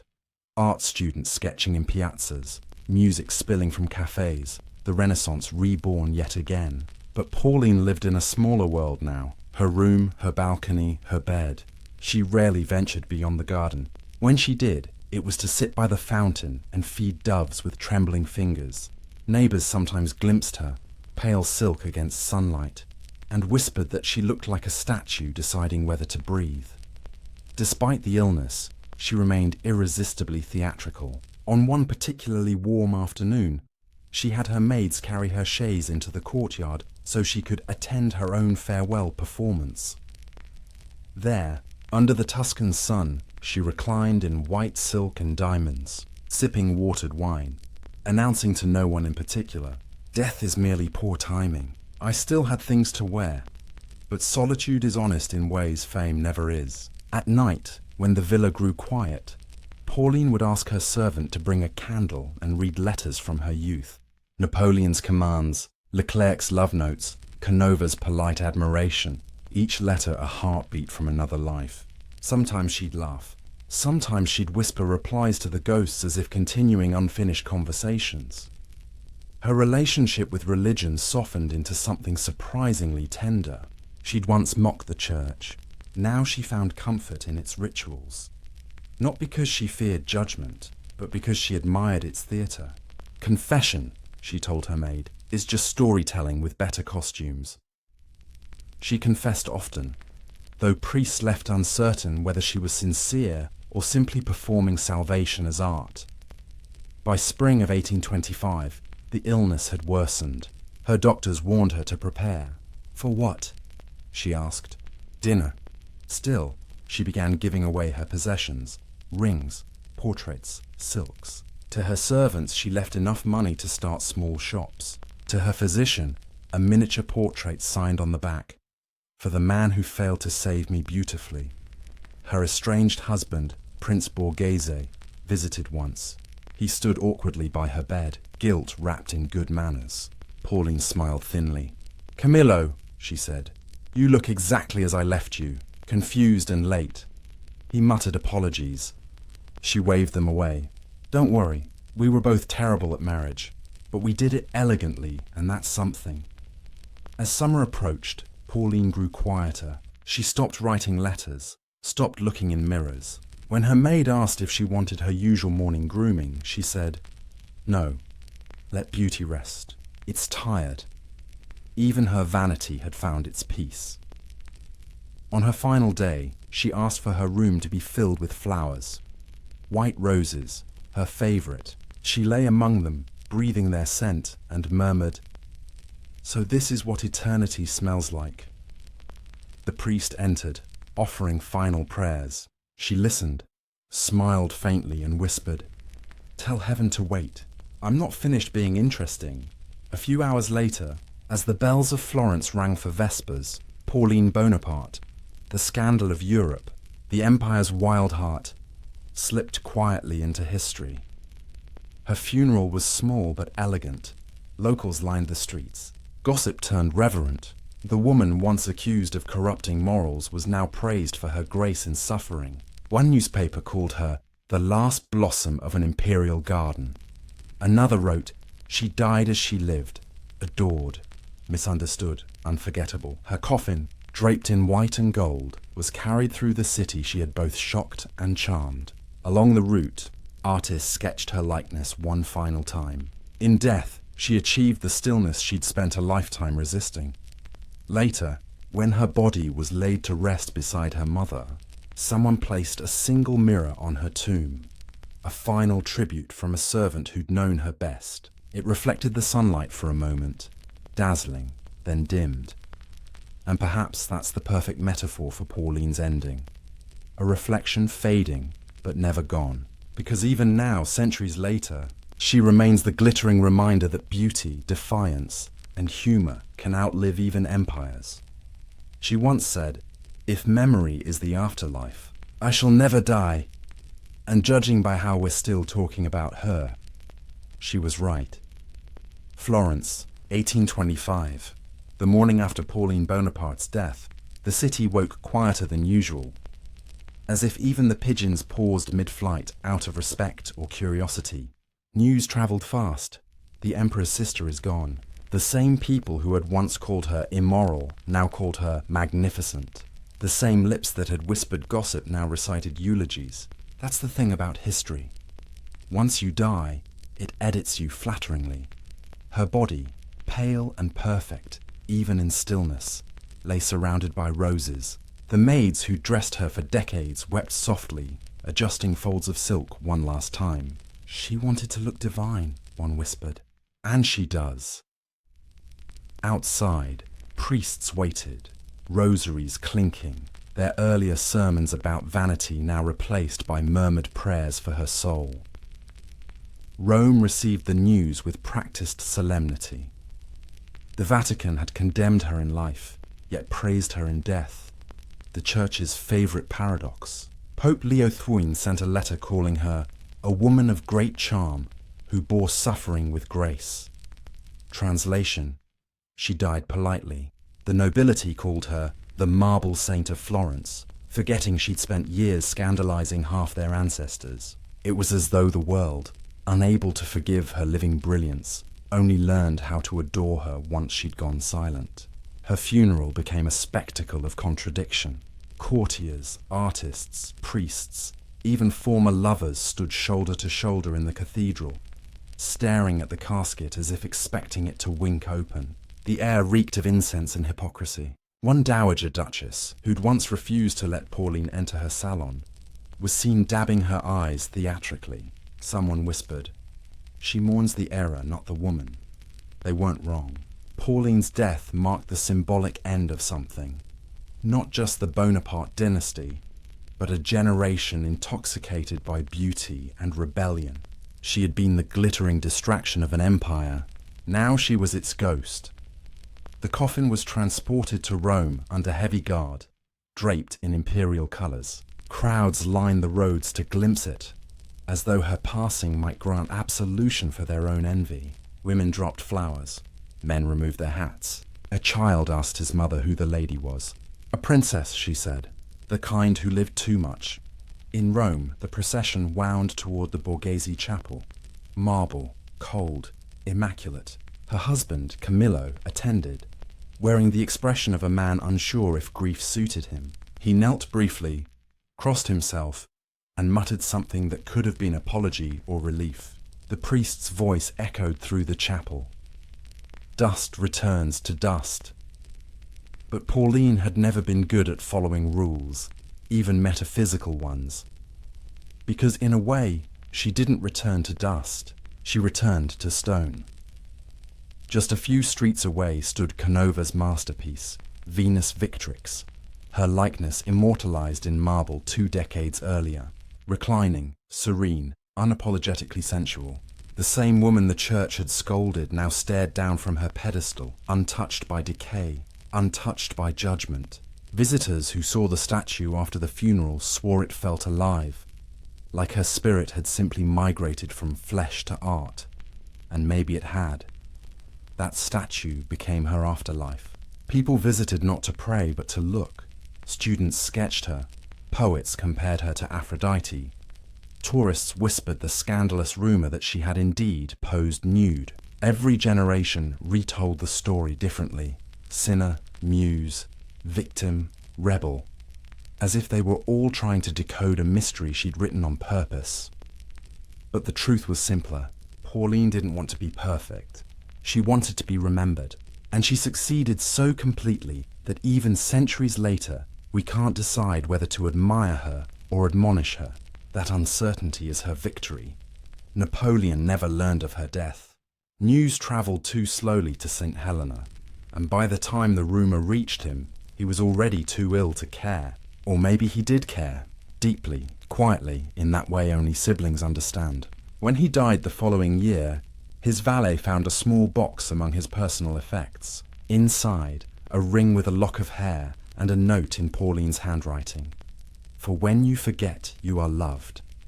So yes, even empires end, but affection doesn't. After her burial, the legends multiplied. Some said her ghost haunted the Borghese villa, gliding past mirrors to check if eternity had been kind to her. Others swore that her reflection still appeared faintly on the polished marble of Venus Victrix during moonlight. A trick of candle glow, or something more defiant. Writers turned her into myth. To some, she was a symbol of feminine vanity punished by fate. To others, she was an early feminist, refusing to apologize for pleasure in a world ruled by hypocrisy. Painters softened her scandal into elegance. Historians framed her loyalty to Napoleon as saintly devotion. Time, as always, edited generously, but maybe that was exactly her plan. Pauline understood that history is less about virtue than visibility. "Let them talk," she used to say. "Silence is the only sin."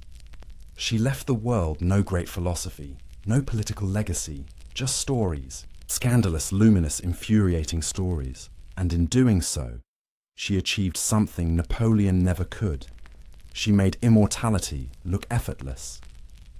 Her story doesn't read like a moral lesson. It reads like a mirror. In her reflection, we see every contradiction that still defines us.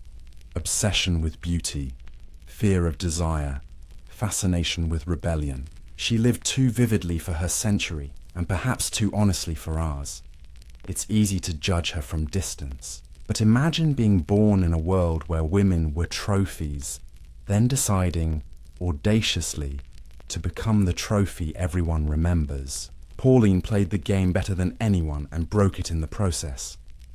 Today, tourists still stand before Canova's statue and whisper, "That was Napoleon's sister." But that's only half the truth. The other half is that Napoleon was her brother. Her scandal outlived his conquests. Her smile outlasted his empire. Maybe that's why her story endures, because it's not about power or politics, but about the raw, reckless hunger to be seen. The same hunger that drives every artist, influencer, and dreamer centuries later. Pauline Bonaparte didn't die. She simply learned to stand very, very still, and so, under the marble gaze of her own likeness, the scandal became legend, the woman became myth, and history, finally, blinked first. 2 centuries later, Pauline Bonaparte still refuses to fade. Her story survives not because of politics or lineage, but because she did what history rarely allows women to do. She lived loudly, unapologetically, and on her own terms. And the world, then and now, still can't decide whether to condemn her or envy her. What remains of her today isn't just marble and gossip. It's a legacy carved in contradictions. She was selfish and selfless, loyal and reckless, divine and human. A mirror held up to every uncomfortable truth about beauty and power. In an age where women were told to sit quietly beside greatness, Pauline didn't just step into the spotlight. She stole it, posed for it, and then made it eternal. Think about that. While her brother marched armies across Europe, she conquered something far trickier: immortality through attention. Napoleon fought wars to be remembered. Pauline simply existed and let the world do the remembering for her. She turned scandal into sculpture, vanity into legacy. Every critic who tried to shame her ended up helping her myth grow louder. It's marketing by defiance. The same technique modern celebrities still use, only she invented it 200 years too early. Her legend didn't die with her because it was never really about her body or her sins. It was about her refusal to shrink. In every portrait, every story, every statue, she's still reclining in control, daring the viewer to judge her while ensuring they can't look away. That's not just beauty, that's power disguised as leisure. Even now, her life echoes in modern culture. You see her spirit in every influencer who refuses to apologize for confidence, in every artist who weaponizes vulnerability, in every woman who decides that reputation is negotiable, but authenticity isn't. Pauline's life is a masterclass in how rebellion ages into relevance. But her freedom came at a cost. Beneath the silks and wit was a lifetime of loneliness. The paradox of being adored but never truly understood. She wielded desire like a sword, yet it isolated her. People wanted her body, her laughter, her chaos, but few ever wanted her truth. That's the price of being unforgettable. You belong to memory more than to yourself. Napoleon built an empire to control the world. Pauline built a persona to survive it. One conquered through command, the other through charisma. His empire collapsed. Hers didn't. That irony would have pleased her. She always knew fame outlasts flags. Historians still argue over how to categorize her. Was she a libertine? A feminist before the word existed? A tragic narcissist? The answer is yes, to all of it. Human beings don't fit into neat categories, and Pauline understood that better than anyone. She lived in the messy middle, where beauty meets decay, and love meets performance. Let's pause on that, because it's the heartbeat of her story. Pauline didn't seek redemption. She sought experience. She wanted to feel everything, to live at full volume, to see how far charm and courage could take her in a world that punished both. And she discovered the secret every generation keeps relearning. You can't win at respectability if you were born to make noise. Modern eyes might call her problematic, but that word misses the point. Pauline Bonaparte was a human experiment in freedom. What happens when a woman refuses to be a symbol and insists on being a person, messy and magnificent? That's why her myth still feels alive. Even her faults tell the truth about us. We still punish women for wanting too much. We still romanticize the broken and ridicule the bold. And we still pretend that beauty isn't power, even though it can bend entire civilizations to its will.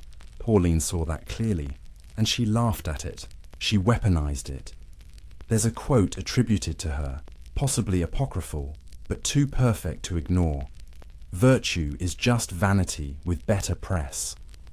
Whether she said it or not, it captures her essence. Pauline understood that morality was a costume, and she'd worn more than her share. Her story also reminds us of something gentler, that devotion doesn't have to be loud to be real. When everything collapsed, when crowns cracked and armies scattered, she stood by her brother, sold her jewels, and kept her promise. For all her excess, that loyalty was her final truth. In that sense, she's not just a scandalous figure from the past. She's a study in contradictions we still live with. We chase admiration but crave understanding. We curate perfection online and wonder why it feels hollow. Pauline would recognize that ache instantly. She lived it 200 years before Instagram. Walk through any museum that houses Canova's Venus Victrix today and watch the visitors. They lean in closer than they mean to. They whisper. They stare longer than etiquette allows. That's her magic. Still commanding attention. Still seducing the gaze. Still refusing to die politely. The marble may be cold, but the effect is warm, human, hypnotic. If you listen closely, you can almost hear her voice beneath the hum of tourists. Playful, amused, slightly tired. Still looking? Yes, Pauline, we still are, because your story isn't just history, it's prophecy. It predicted the age of image, the cult of celebrity, the paradox of admiration.